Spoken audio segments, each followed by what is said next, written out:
Class 9-এর life science chapter 4 কিছু important question answer বলছি, তোমরা সবাই শোনো আর লাইক অ্যান্ড সাবস্ক্রাইব দাও, লাইক অ্যান্ড সাবস্ক্রাইব দাও। ভাইরাস আক্রান্ত কোষ থেকে যে অ্যান্টিভাইরাল প্রোটিন খরিত হয় তা হলো ইন্টারফেরন। হর্ষই দন্তান্ন একা দেওয়া ফায়কা দেওয়া দন্তান্ন ইন্টারফেরন। স্পোডোপটেরা লিকুরা নামক পতঙ্গের লার্ভা বিনাশ করতে প্রয়োজন স্পোডোপটেরা লিকুরা নামক পতঙ্গের লার্ভা বিনাশ করতে প্রয়োজন জ্ঞানোনশিস। গলা হলো একা দন্তান্ন হস্যু লয়কা দন্তান্ন হস্যি দন্তুস্বা জ্ঞানোনশিস। নিচের কোনটি একটি জলবাহিত রোগ? ডায়রিয়া। রোটাভাইরাস শিশুদের যে রোগটির জন্য দায়ী তা হলো উদারাময়। কোন জীবাণুটি অন্তরে বিবাহ সংশ্লেষ করে? ই কোলি। নিচের কোনটি নাইট্রোজেন সংবন্ধন করতে পারে? Cyano bacteria. দন্তু শাখা অন্তুষ্ট একা দন্তানকা সায়ানো বয়জাফল একা ক টয়কা রয়হস্য অন্তুষ্ট একা সায়ানো ব্যাকটেরিয়া। অনাক্রম্যতার সঙ্গে যুক্ত কোন রক্তকোষ? কয়েক প্রকার WBC। অনাক্রম্যতার সাথে যুক্ত কয়েক প্রকার WBC। ডিবিটি কোটি যে রোগ প্রতিরোধের জন্য দায়ী তা সেগুলি হলো ডিপথেরিয়া, হুপিং কাশি, টিটেনাস। ইমিউনোগ্লোবিউলিন। হর্ষই ময়হস্য হর্ষ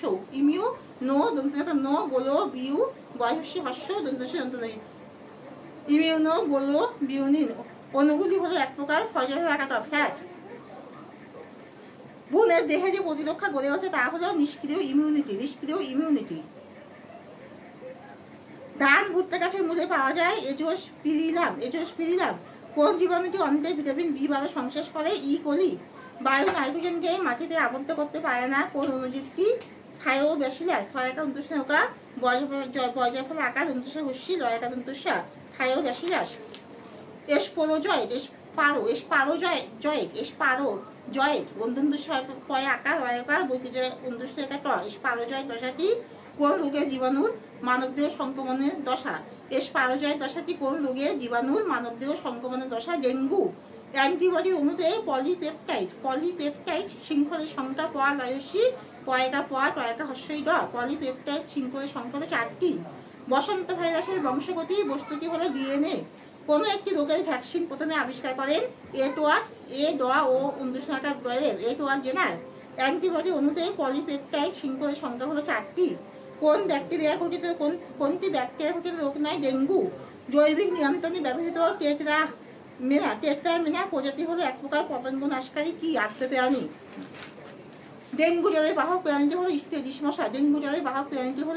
স্টেরিস মশা। নিচের কোনটি আত্মপ্রাণী জাতীয় জীবাণু? প্লাজমোডিয়াম। পয়লা একা দন্তুস্বা ময়কা রয়স্য দন্তুস্বা ম প্লাজমোডিয়াম। কত ধরনের হেপাটাইটিস রোগ হতে পারে? 5 ধরনের হেপাটাইটিস রোগ হতে পারে। এস রোগটি যে ধরনের জীবাণুর কারণে ঘটে সেটি হলো ভাইরাস। কোলসমিডিয়াম টিটানি জীবাণুটি মানবদেহে কোন রোগ সৃষ্টি করে? ধনুষ্টঙ্কার। OPV এর পুরো নাম হলো ওরাল পোলিও ভ্যাকসিন।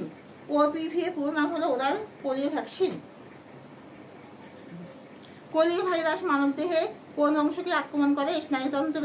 ভেক্টর কাকে বলে? জীবাণু বহন করার সময় জীবাণু বহনকারী জীবের দেহে জীবাণু জীবনচক্রের কোনো দশা সম্পন্ন হলে তাকে ভেক্টর বলে। পোলিও ভাইরাস মানবদেহের কোন অংশকে আক্রমণ করে? স্নায়ুতন্ত্র। অ্যান্টিবডি অণুতে পলিপেপটাইড শৃঙ্খলের সংখ্যা হলো 4টি। পোলিও ভাইরাস মানবদেহের কোন অংশকে আক্রমণ করে? স্নায়ুতন্ত্র। ডেঙ্গু জ্বরের বাহক প্রাণীটি হলো স্টেরিস মশা। তাহলে এখানে শেষ করছি। তোমরা সবাই লাইক এন্ড সাবস্ক্রাইব দাও।